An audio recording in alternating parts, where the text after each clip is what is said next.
मौजूदा माली साल के पहले 9 माह के दौरान आमदन और अखराजात की रिपोर्ट जारी। बजट खसारा 3,534 अरब रुपए तक पहुंच गया। वजारत खजाना ने माली साल 2022 और 23 के इब्तदाई 9 माह की आमदन और अखराजात की रिपोर्ट जारी कर दी, जिसमें बताया गया है कि वफाकी हुकूमत का बजट खसारा 3,534 अरब रुपए तक पहुँच गया। इस दौरान 3,443 अरब आमदन के मुकाबले में मजमूई अखराजात 6,978 अरब रुपए से तजावुज कर गए।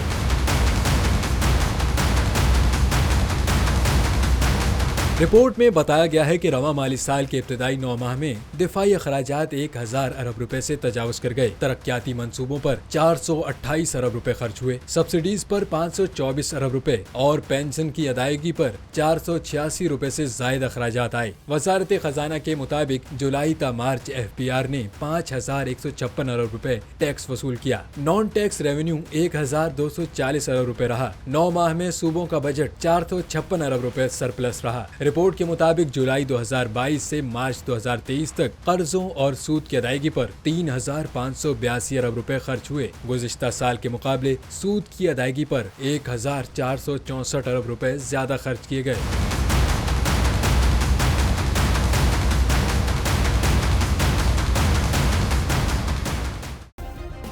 सब्सक्राइब करें और बेल दबाएं ताकि कोई खबर रह न जाए।